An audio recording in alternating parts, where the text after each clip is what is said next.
Boeing adds $125 million Starliner loss as it finishes key tests with NASA to bring crew home. Starliner docked to the ISS as the station travels over the Mediterranean Sea. Image, NASA. Boeing's Starliner spaceship that's currently docked to the ISS continues to bleed money as the firm's latest SEC filings show that it has booked an additional forward loss of $125 million for the ship. Starliner took to the skies in June, and since then, it's been docked to the ISS as NASA and Boeing run tests related to its thrusters.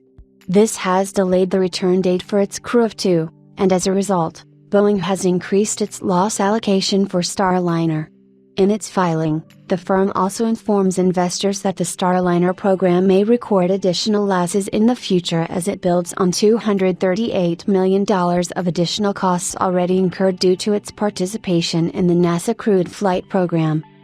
NASA and Boeing run key tests on Starliner ahead of crew return. NASA and Boeing's latest details for Starliner were shared over the weekend when they confirmed that a planned in-space hot fire test of the ship's thrusters was carried out. This test aimed to evaluate Starliner's thrusters before the ship undocks from the International Space Station, ISS, and initial results shared by the duo outlined that the thrusters tested had returned to pre-flight levels. This test followed Starliner's docking, during which its thrusters lost power and forced the astronauts to take control of the spacecraft. NASA taking its time to analyze key test data for bringing Boeing's astronauts home. The two also tested Starliner's thrusters on Earth and replicated what they believed was the fault behind the thruster power loss at the time of docking. According to details shared by Boeing's Mark Nappy, deformed Teflon inside the faulty thrusters led to inadequate fuel flow, which then contributed to a loss of thrust. Starliner has been delayed since NASA and Boeing can only test the thrusters while they are in space.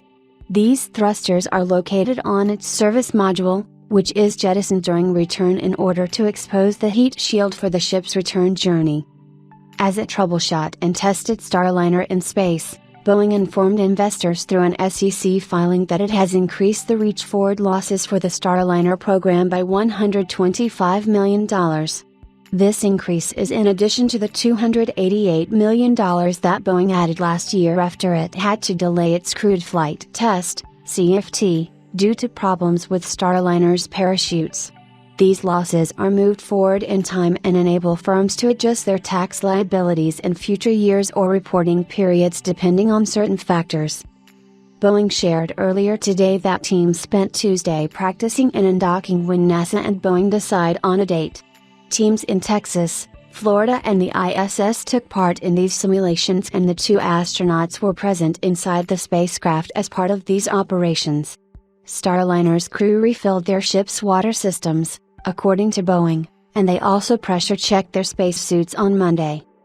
Before they decide on a return date, NASA and Boeing will run an agency-level review that will evaluate the data from the thruster tests.